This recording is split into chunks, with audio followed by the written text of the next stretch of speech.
everyone, and welcome to Tama's podcast. I hope you guys are well. I hope you're enjoying your weekend. Yeah, the weather's a bit rubbish, but the one thing I've learned 22 years in this country, if you have things to do, don't worry about the weather. Don't bother, because at the end of the day, that shouldn't stop you, with your plans. Okay, so today I have two lovely guests. Sorry about this. Hey, you're Rice TV. I hope you're enjoying your weekend. So I have one guest coming. Her name is Nina. All right, and what I like about her is that I know her since she was a little baby. Basically, well, baby. She was, I think, 2 or 3 years old. Well, still a baby anyway. So I met her when she was young because her grandma is a friend of my mom. All right, and what I like about her is that she loves to travel, and she usually take the pictures and take us on a journey. Okay, so she traveled many countries, and she uploaded the footage and the pictures on YouTube and also on Instagram. I think my sister said she was part of a choir apparently as well, and I know she was for a time into photography. So I wanted to know. Thank you very much. So I wanted to know what has life been like for her, the traveling, to explain a little bit more about that. And I also wanted to know what she up to now. Like, from what I know, she used to live in London, but now she moved to Scotland. So I'm just being a bit nosy. And, I thought to myself, I'm going to use this platform as a podcast to not only inspire young people, but I also want to know, what does she do and how does she get about traveling and how does she make the plans and everything like that. So I really want to know more. It's somebody that I've seen grow up, but as a person, I want to know about her, like right now at the moment. All right, so let me see if she's there. Okay, Together Adventure. Oh,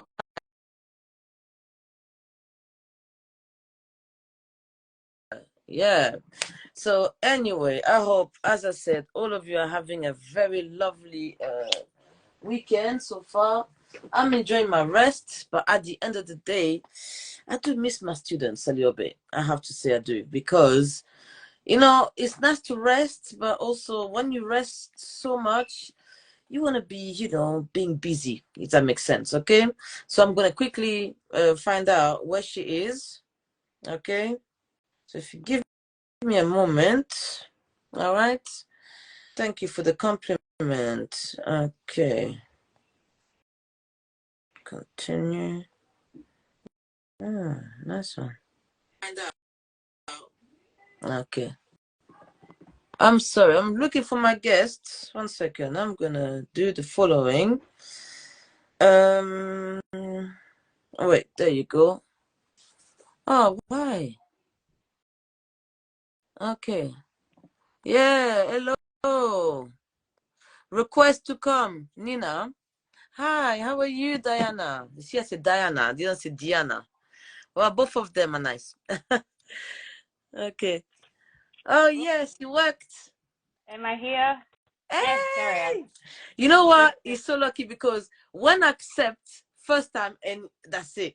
Usually have to accept, reaccept. So that's amazing. Wow. How are you, Woo, we're Nina? You here. okay? I'm good. Yeah, we're good. We're good. Nice one. Thank you so much for joining. So I'm gonna go from the very beginning. I know you Okay. because your grandma Elsa, she's a long-term friend of my mom. Yeah. So I saw you Yeah. grow up, and I'm sure the first time I saw you don't remember. To be honest, it's so long ago. So let's not talk about that. But but I remember I saw you one day. I think it was Amelia's birthday. You had a camera with you. Were you doing photography or filmmaking at the time? Yeah, yeah. So videography or filmmaking, that was always my thing, wasn't it? As a kid, just walking around with the camera in everybody's face, filming everyone, and making mini documentaries like just for fun. So Okay. it was always something I always did. I never actually formally studied videography, but it was just something I was always interested in, and always as soon as I got that first camera, that was it. It was pointing it in people's faces, filming everything that I could film, making small videos, small documentaries, and just capturing the beautiful moments of life, you know, and editing them and putting them all together. And yeah. So what did you started making this? I mean, was it something that it was a hobby, was a passion? Yeah, it was more just a hobby. I just really enjoyed it. I don't, you know, the earliest I can just remember always having that camera and always enjoying doing it. I used to I used to with my sister make videos in the house, you know, like silly videos, music Oh, videos, comedy videos, things like that, put them together. I was so obsessed with it actually. At one point, I asked my mum. I was like, "Mum, you know, this CBBC, they're looking for a family to do a TV program." And Mum wasn't really listening, and she said, "Yeah, whatever, apply for the TV program." And we ended up getting the TV program and going on what? the TV program. Explain Yeah, that. it was Come on. called What TV program? it was Tell me. it was Give Me a Break. It was a TV program where the family goes on holiday, but the kids choose the holiday, not the parents. Nice.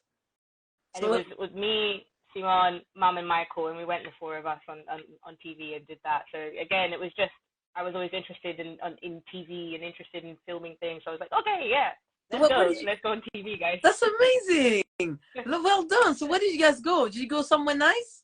So I think we were the last family of the series. So I reckon I don't actually know if this is true, but this is just my idea. I think that the budget was obviously smaller because some of the families they went to America, they went to Africa, we went to Wales. Okay. But still, it was it was an amazing trip. We did things that we would never have done as a family. We went hot air ballooning, which was again one of my most amazing experiences I've ever done. We did like gorge walk. We did like all these adventurous things that Mom and Michael would never ever have done. Yeah. So yeah. So that got you into what you're doing now. Like, when did you start this Together adventure? Yeah. Talk us through it. So essentially, I've always loved traveling. This was before I had kids and everything. Traveling was always my thing. I liked camping, hiking, learning new languages, meeting new people, eating different foods, that sort of thing. And the problem with that is that lifestyle is very expensive. Unless like before, I was always traveling Europe, but in my head I was like, oh, I wanna go to Africa, I wanna go to Asia, I wanna take a boat and go to Antarctica. In my head, it's like that's what I want to do. I want to see these amazing things, and I want to climb the mountains and do it all. But all of these trips cost a lot of money. So that's where the sort of idea came from. It was like, oh, well, if I put those two things together, travel and videography, content creating, I could potentially make money and potentially fund my holidays and things like that, and go on those trips and go on sponsored trips and things like that. That was where the idea really came from. Okay. So how many countries you guys go together as a family? So as a family, we've been to a lot of places in Europe, mostly Europe, and I'd say maybe 10 countries in Wow. Europe, a mix of Western Mediterranean and also Eastern Europe as well. As my husband's Polish, so we've traveled to Poland and places like that as well. Oh, that's amazing. So you said you live in Scotland. Why did you move from London to Scotland? Talk to us through it. Um, so I moved to Scotland back in 2013, I think, Oh, wow. roughly. I was like 19 years old, so almost 10 years I've lived in Scotland. And, so London's great, of course. London is vibrant, it's bustling, it's a place for huge opportunities and things like that. But I think for me personally, I just needed a slower, a change of pace. And for me, it was more in line with my aspirations. I always knew I wanted to have children, for example, and I really wanted to raise my kids in an environment that I felt was safe, but also had like access to the outdoors. That's a Yeah. big thing for me. I love being outside. So being able to open my door and let the kids run around in a field, that's amazing for me. Whereas I wouldn't really be able to do that still living in London. Yeah. Okay. So what are you doing right now? What's your profession like? What are you doing at the moment? So, well, was doing all the videography, traveling, and then the pandemic came. Yep. So pandemic hit us. That means that I can't travel. It's not safe to travel, and there's travel restrictions, which means I couldn't make content. I had to put that all on hold, and I had to kind of stop. That was it. But with that break, I had like a chance to reevaluate my aspirations and really think, what is it I want to do? Where do I want to go? What's next? What's the next steps for me? So I decided to go to uni. Yeah. I studied physics.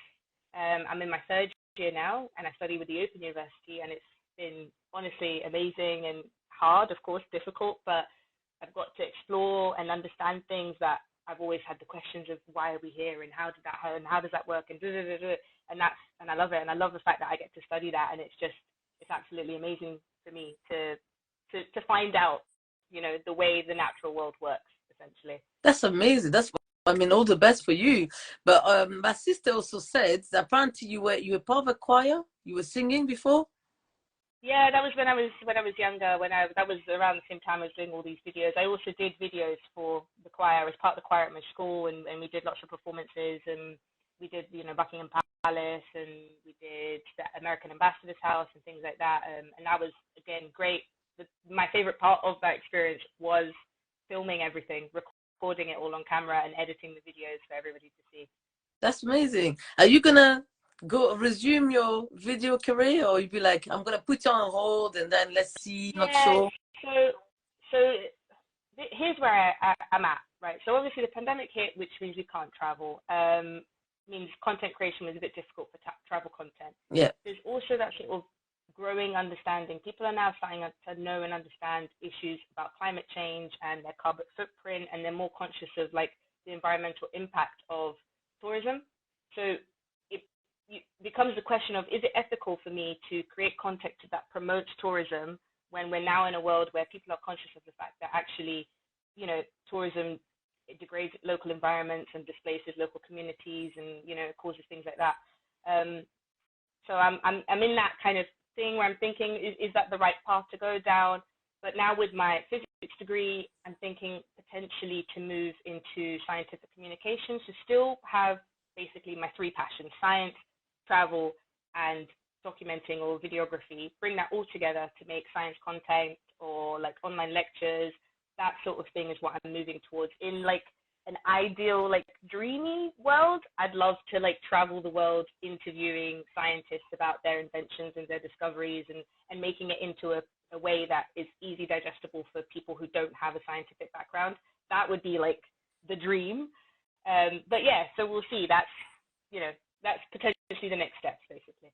I hope and I wish that you do that, because it's quite interesting. I don't know if you see, there's an interview I did with a doctor. Well, his content is more about what they're actually earning. You know, all this, let's just say they're not getting paid very well. So if, you know what, I'm not going to hide it. This is what I'm getting paid. But also, it talks about what it takes to be a doctor, the study you have to do, and all of that. So he has a large following because of what he's doing. So for me, if you combine all your passion together, I'm sure you can have a great content, because I've got to say, you have a talent, you know, in filmmaking and documenting things, and I really hope they carry on. Yeah. So my last Yeah, me question, too. yeah, I mean, honestly, I'm sure you have your family support. I mean, yes, you have a large family. I'm sure they all support you. Yeah, of course. Yeah, exactly. So my last question for you, what would be your advice for young people, like for them to follow their dreams and Yeah, combining passion like what you're doing? What would be your yeah. advice for them? I guess my advice for young people, of course, as you just said, would be to follow your passions, but also stay open to change. As I've just said on my own journey, it's perfectly fine to have multiple interests and transition between them. So you shouldn't really feel pressure to have like your life plan like set in stone from the beginning. You know, things change, things can happen. For me, it was the pandemic, so things had to change, and I had to, you know, move on and do something else. But also being open to that change has allowed me to discover a deep love for science, you know, which is now potentially opening different, better possibilities and opportunities for me. So yeah, I encourage young people to just explore their passions and embrace their interests and be open to different opportunities that they might not realize, you know, is is something that was in the line for them. You know, I think education is a lifelong pursuit or a lifelong journey, and we should always constantly look to grow and learn and take it all in. Yeah, I wanted to ask you, and I forgot to this, but how do you juggle family life, children, everything they do? How do you manage? What's the Yeah, secret? I get this question all the time. The secret is waking up at 5 o'clock in the morning. 5 o'clock in the morning. Okay, that's a good tip. And then what else you do? that's, that's that's it. I'm up at 5 o'clock in the morning. I go and do what I need to do for myself. So for me, it's going to the gym, doing whatever, doing any housework. I do all of that before my kids get up. Then once my kids are up, I can focus on kids, blah blah blah, whatever they need to do during the day, whether it's nursery, swimming, whatever, all their activities. And then they go to bed 6 7 p.m. and I spend a few hours doing again my work, my uni work, or at the time when I was videoing, video editing, or whatever. It's a tight schedule. It's Yeah. hard work. It is absolutely. It means sometimes I don't have time to socialize. It means sometimes I don't have time to see family or to keep in touch with friends, which can be difficult. But I think if your friends and your family support you, they understand that this is just a period in your life where you just need to work and Yeah. focus. So the tip really is the schedule. So have a schedule in your head, and also Yeah. balancing. I mean, have a way to balance, because you obviously can't focus only on family and not on yourself, and you can't Yeah. always focus on study and not. Yeah. So it's about balancing. That's a fantastic tip.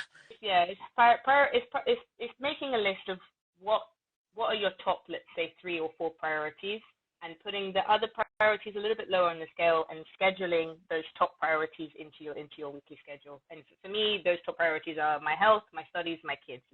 That's amazing. Honestly, thank you so much for your time. Well, I That's hope okay. now you're gonna be free to do something, because I'm sure the kids are in bed. So Yes. please have a lovely evening, okay? Thank And you so thank you much. again. Hopefully I can That's see you okay. again as well, yeah? Yes, absolutely, absolutely. Take care. Take care, bye. Thank you.